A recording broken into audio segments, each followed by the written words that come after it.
All right, so from research paper to research paper, let me share my screen. If you've not been hearing about it, this is something that is going to be on your feeds once you start doing a little bit of searching, because Apple released this paper called The Illusion of Thinking, Understanding the Strengths and Limitations of Reasoning Models via the Lens of Problem Complexity. It's a good title, though, because that's very much what the paper's about. Like that, yeah. Yeah, it is exactly what it's about. And I mean, to give the researchers credit, we have to understand that whenever they do the research and they come up with the title, they're not necessarily the ones that are pushing the news. Mm-hmm. And they're looking at a very specific problem set through an academic lens, and they're trying to set these things up in scientifically reproducible ways. And they're not necessarily trying to always make a point about the industry, despite what the title says. They're also trying to get clicks on it as well. But it turns out that when people are saying that Apple's trashing the entire AI industry and that they're saying reasoning models are bunk and all that, there's some of that there. They're saying maybe we're talking about this too hyperbolically, but also everything comes down to the research scenarios that they set up. Also the models that they were testing. So this does not test the most advanced new models that are out there. So you have to keep that in mind. And also this stripped away a lot of the things that you talked about in the last research paper, which was tool use. Mm-hmm. So you've got a bare bones model that can only do thinking and can't reach out and ask for help. And I think that's really important to understand, because think about this the way that you and I work. If you and I are given a task and somebody gives us something that is very, very intellectually challenging that we could solve if we had the use of a tool next to us that we know how to use, we might look at it and go, wow, that's a lot of work. Yeah. No. Yeah. Because if I iterate on that for a while, it's, I'm going to get to a point where I'm just frustrated and I'm going to stop and it's going to be wrong. But if you give me access to the tool, maybe I can write some code that'll help me solve that problem. Maybe I can use a calculator that'll help me, or maybe I can do a web search and do a little bit of research. So that's the major criticism against this. However, the people that are very anti-AI are not getting into that level of nuance. They're just saying Apple's poked a hole in the industry and everybody is giving way too much credit for the models. So let me, I'm going to pull up this video from a guy named Nate Jones, who does a lot of really good commentary. And we'll listen to like 2 or 3 minutes of his breakdown. And then I want to refer you to one other video for follow-up, because we probably won't have too much of a chance to get into what he does. But if you're wanting to understand the other side of this, because you'll see tons of headlines saying Apple just blew away the AI industry. Yes, that's definitely what's being circulated as like the big headline is Apple. Yeah. And I think the better headline would be Apple helps the industry challenge fundamental assumptions. Right. Yeah. With parameters. Right? That's not sexy. No, it's not. And the early read I'm getting on this is like Apple says, LLMs are not as crazy good as everyone seems to think they are. Like there are maybe things we should address, and everyone's taking that however they want. And the other thing is that people are also throwing poop at Apple with it, saying, well, you guys are also very, very behind on AI, so it makes sense that you would be saying these things to try to tear down the industry. So it's getting into a little bit of a poop throwing fight. Yeah, it's drama. Yeah, but we need some nuance. So I thought that Nate Jones did a really good job of talking about this. Plus he's speaking from his cave environment, which is always fun to watch. Let me hit play. Internet is melting down over the Apple research paper. I am losing track of the number of meme posts that basically add up to the statement that AI is fake, AI is dead, Apple has proved reasoning wrong. It's become a meme. And I am begging everybody to sit down, to read the paper, to understand what Apple is actually claiming, and to understand where it actually meets the road in terms of systems designed for AI systems. Because it is not nearly as dramatic a paper as people are trying to make out. First, if you haven't read it, I'm going to give you a quick TLDR on what Apple actually did. Apple's research team wanted to test whether reasoning language models actually reason. And I want to be very precise here. They did not use multiple pass models. They did not use big, long inference time models. They did not want to burn a lot of tokens, and they did not use the open source Claude released reasoning trace framework that Anthropic released. I think I said that badly, but basically Anthropic released a reasoning trace framework, and you can use it to actually trace thoughts through an LLM. It's super cool. It's very new. This paper was written before that, so they didn't use it. Instead, they used the model's stated chain of thought as a way of tracing reasoning and determining reliability. I could have told them model stated chain of thought is a somewhat iffy relationship to model performance, but here we are. We're testing it anyway.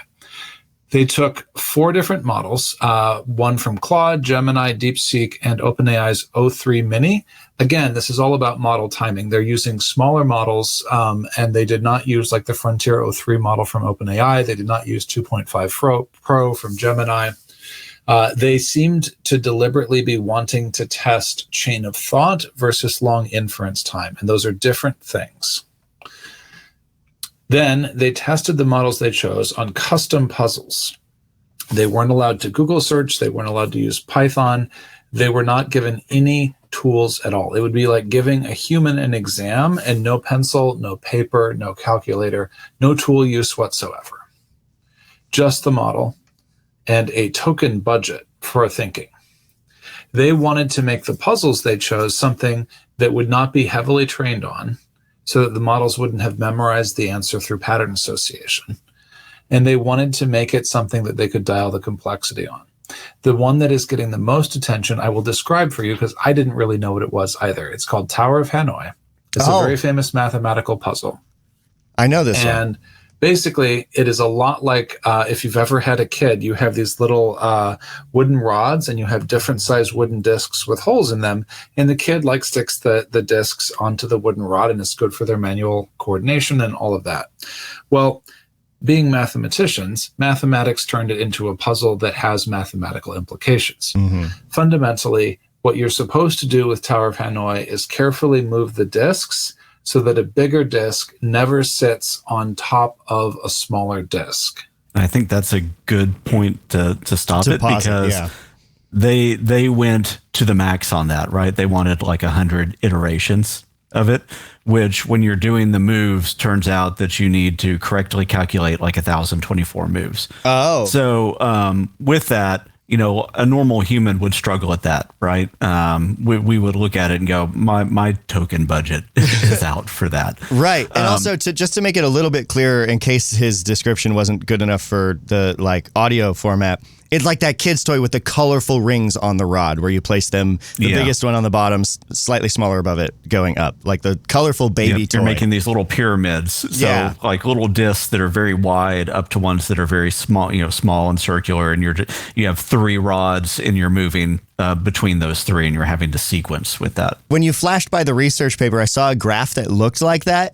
But we went by it so quick. I was like, oh, surely that's not that. So that they literally did have it test on that, what we would consider a baby toy, but they gave it, you got to do it in a certain number of moves. And also you can't place a smaller disc on a larger disc on top of a smaller disc ever. Yeah, that's a bit tricky. Yeah. So I want to refer people over to Wes Roth's channel as well, because he went and ran a test with this with one of the more current reasoning models. And basically the model said, all right, let me create some code to do this. And it did it in one shot. Oh, wow. So okay. When you give the model the tools, like if you give a human tools and the model is competent, the model is able to do it very, very fast and efficiently. But is it at this point possibly the result of it memorizing the solution by being trained on code where people have attempted to solve this in the past versus there could be part of that, because I can see how they were trying to test purely the reasoning capabilities by doing what they did. Yeah, something to think about, because it seems like a lot of this is built on whether you give something the tools. And I think isn't the thing that's defining about humanity or any what we would call a higher evolved form of life is the ability to use tools. Mm-hmm. And if you're pulling that away, then you're just getting the most primal response for anything.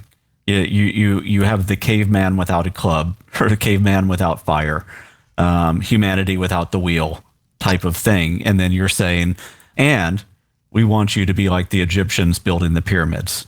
Right. Like having to solve it. It'd be like having to solve this in your head without being able to write anything down or refer to anything. Yeah. Which, exactly. on the one hand, though, you would think that like maybe a computer would be able to do that if it actually has the capability of reasoning and the power of like a computer.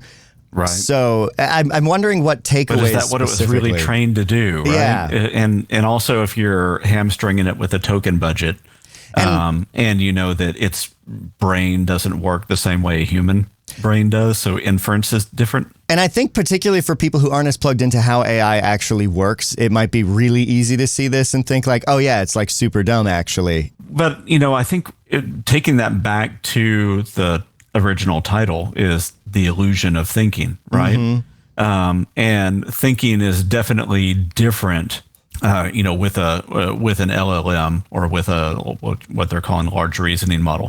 Thinking is definitely different with an AI than a human. We should also have some different expectations.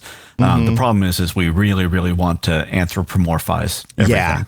Yeah, and it's getting harder to understand one thing. Yeah, exactly, exactly. So it's not so much a slam dunk on the AI industry as it is, hey, like chain of thought isn't actual reasoning; it's a different attempt to get towards the answer. It's so exactly. You're telling me the truth is somewhere in between two extremes? Yeah, that there's nuance. That's crazy. Yeah. Absolutely not. That doesn't fit my worldview, Perry. And then I'll say for those that are watching, I've tried to stop my share for a while. Oh no, is it stuck? This page, so. Oops. Yeah, it's stuck. So let's get that sorted out, and then when we come back, we're going to talk about gambling addiction and deliberately leveraging the mechanisms that cause it. Stay right here. This is the FAIK Files.